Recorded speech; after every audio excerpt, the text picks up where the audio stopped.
महासती मैना सुंदरी,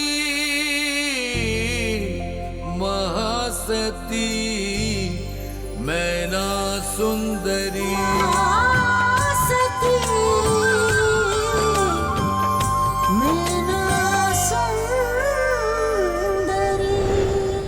वीरदमन अगर यहाँ का राजा है तो मेरा भी तो कोई अधिकार होगा इस राज्य में। सब आप मुझ पर छोड़ दीजिए। मौका देखकर मैं इस कार्य को पूर्ण करूंगा।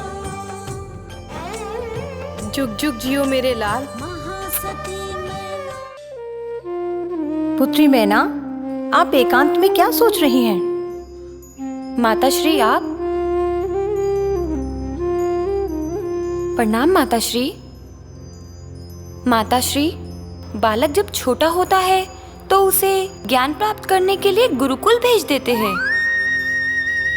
गुरुकुल में उसे गुरुओं और तपस्वियों से ज्ञान प्राप्त होता है, किंतु ज्ञान प्राप्त होने के बाद भी मनुष्य के जीवन में अहम, लोभ, क्रोध कैसे प्रवेश करते हैं?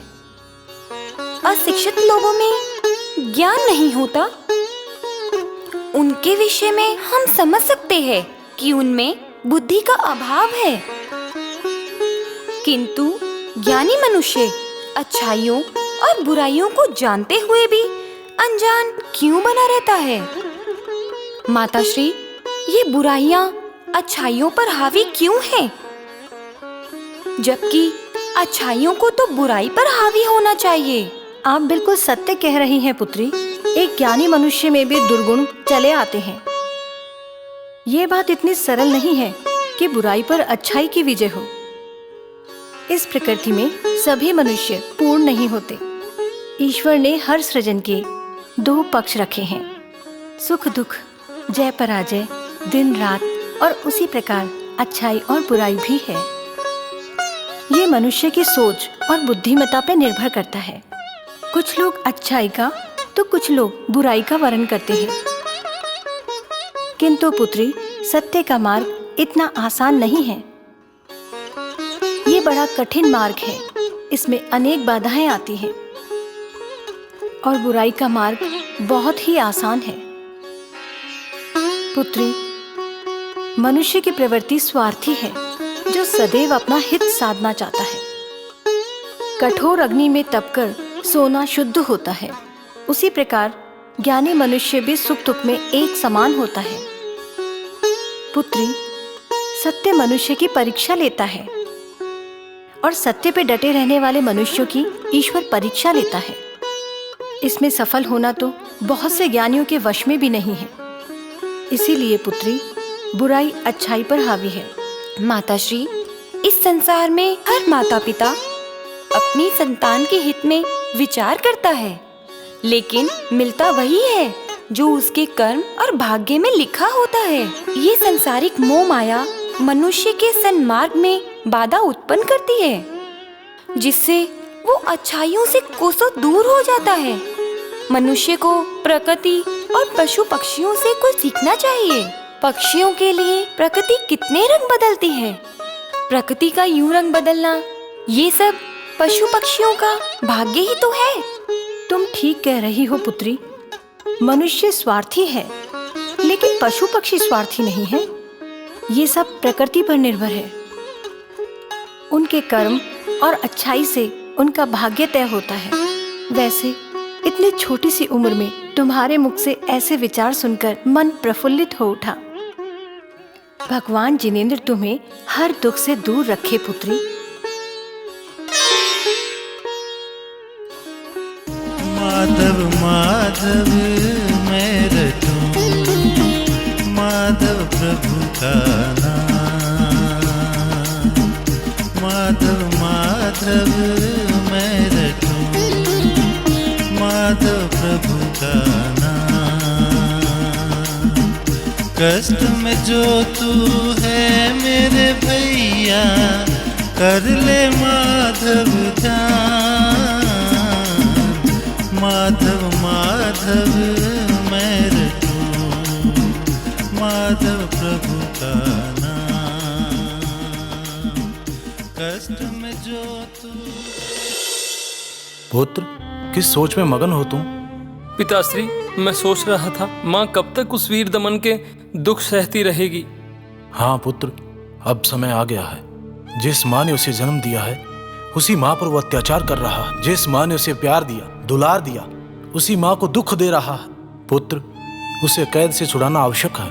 वो तो अपने सत्ता के लालच में आकर अंधा हो गया है। पुत्र, उन्हें छुड़ाना अति आवश्यक है। उस दुष्ट की तो मति मारी गई है। श्रीपाल भ्राता का आशीर्वाद भी तो हमारे साथ है। आप चिंता ना करें, मैं जल्द ही राजमाता को उस दुष्ट की कैद से छुड़ा लूंगा।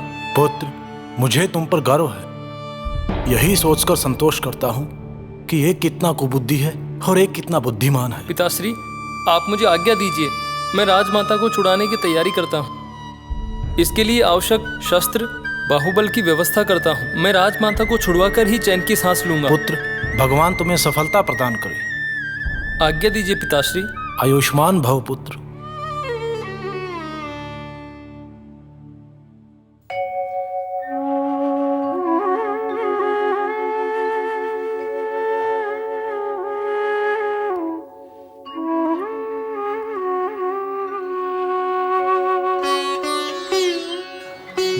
महाराज, जो भोजन भिक्षा में मिला है उसे मैं ले आया, आप इसे ग्रहण कीजिए।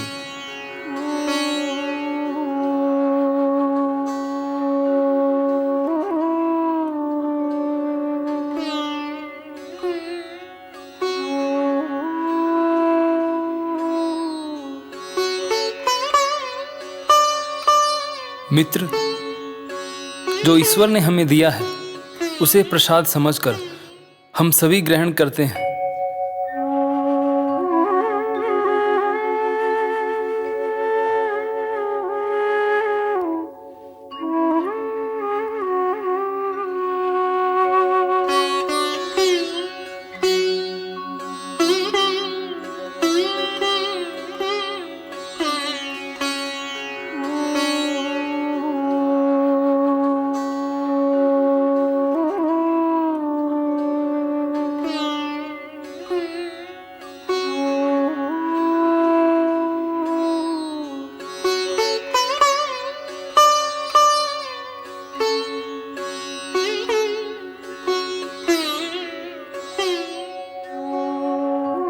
लो मित्र, सभी ग्रहण करो।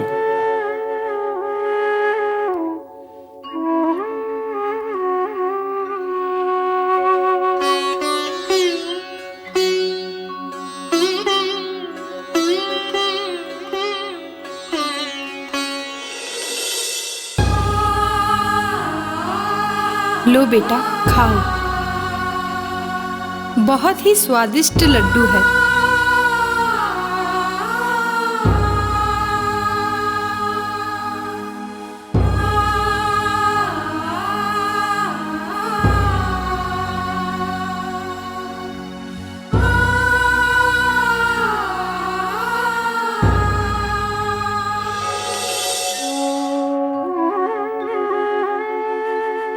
महाराज, महाराज, आप भोजन करते हुए रुक क्यों गए? आपके नेत्रों में अश्रु, क्या हुआ महाराज? आप हमें बताएं। मित्र, अनायास ही माताश्री का हमें स्मरण हो गया। माताश्री ने एक क्षण के लिए भी हमें अपने से अलग नहीं किया। आज हमारे बिछोह के बाद वो कैसी होंगी, यही सोचकर हमारी आंखों में अश्रु निकल पड़े। महाराज, आप व्यर्थ में ही चिंतित हो रहे हैं। आपकी माता कोई साधारण स्त्री नहीं है, अपितु राजमाता है। उनका ध्यान रखने वाली संपूर्ण प्रजा है। और आपके भ्राता वीर दमन और यशपाल भी तो हैं। वे निश्चित ही माता का पूर्ण रूप से ख्याल रखते होंगे। इसलिए आप व्यर्थ ही चिंतित मत होइए। सही कहा मित्र, अवश्य ही हमारी माताश्री राजकार्य में व्यस्त होंगी और हाँ, ईश्वरीय भक्ति में भी अपना समय व्यतीत कर रही होंगी। और फिर हमारे भाई भी है ना, वो भी उनका ख्याल रख रहे होंगे। महाराज, अब हमारी आपसे विनती है कि आप भी भोजन ग्रहण कर लीजिए।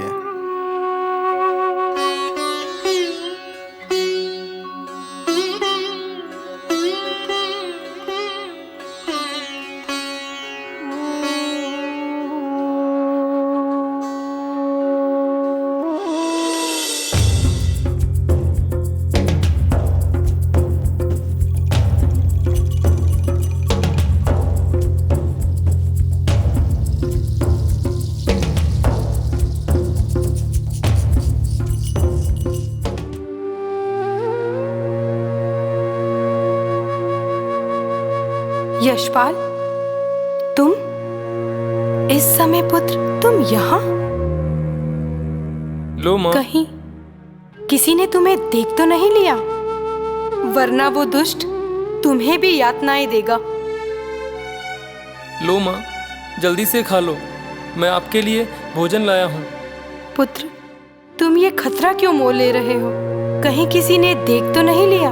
आप निश्चिंत होकर भोजन कीजिए और ये लीजिए माँ, भोजन ग्रहण कीजिए। लीजिए माँ, लीजिए ना माँ। नहीं माँ, नहीं, ये आंसू मत बहाइए, मैं आंसू देख नहीं सकता।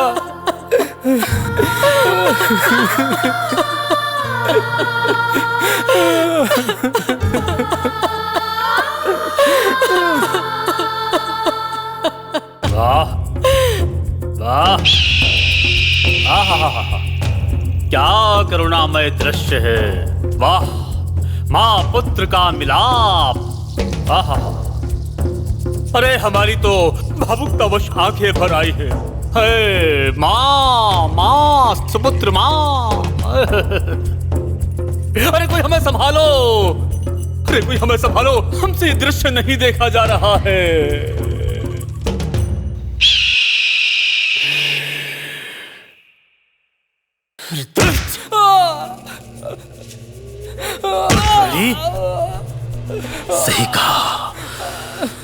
सही कहा, अगर विभीषण न होता तो रावण कभी न मरता। वो कहते हैं ना, घर का भेदी लंका ढाए, विद्रोही, विश्वासघाती, देशद्रोही। अरे अपनों पे तो अत्याचार मत कर। अरे मत मार। रुक जा दुष्कर्मी, बहुत सह लिया तुम्हारा अत्याचार। ओह, तो आप भी आ गए।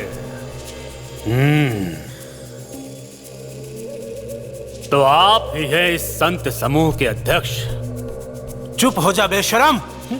ना, चुप तो आप रहेंगे, क्योंकि हम यहाँ के राजा हैं। हाँ, हमें नहीं पता था कि हमारा रक्त एक दिन हमारे कुल को कलंकित करेगा। अरे दुष्कर्मी, तुम्हारे दुष्कर्मों की वजह से आज हमारा सर लज्जा से झुक गया है। हमें पता है कि तुम यहाँ के राजा हो, लेकिन तुम एक बात भूल रहे हो कि हम तुम्हारे पिता हैं। पिताश्री, आप एक बात भूल रहे हैं।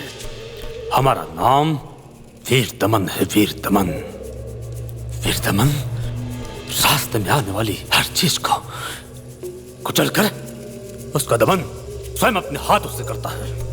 माना आप हमारे पिता हैं, परंतु हम सभी नगर वासियों के पिता हैं।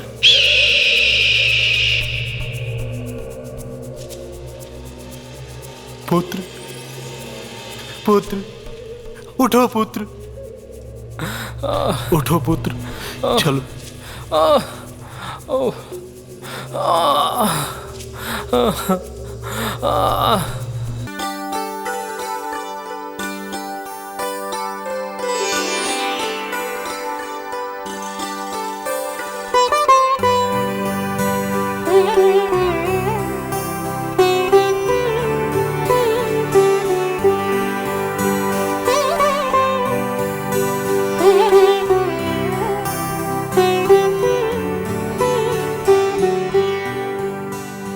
दीदी, आप कितनी सुंदर हैं।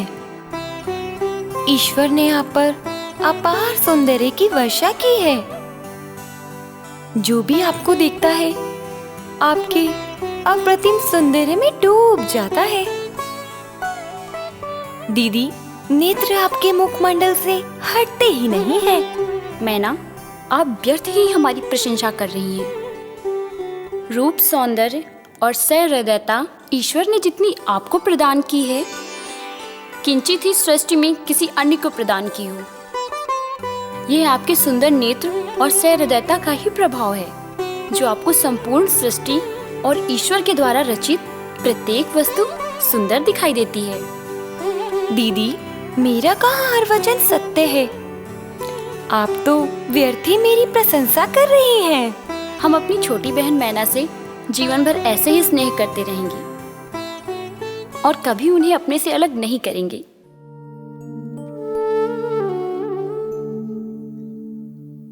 क्या हुआ मैना, आप दुखी क्यों हो गई? हमने कुछ गलत कह दिया क्या? नहीं दीदी, आपने जो कहा बिल्कुल सत्य कहा, परंतु सत्य बात ये भी है कि कुछ दिनों बाद आपका विवाह हो जाएगा और आप हमसे दूर चली जाएंगी।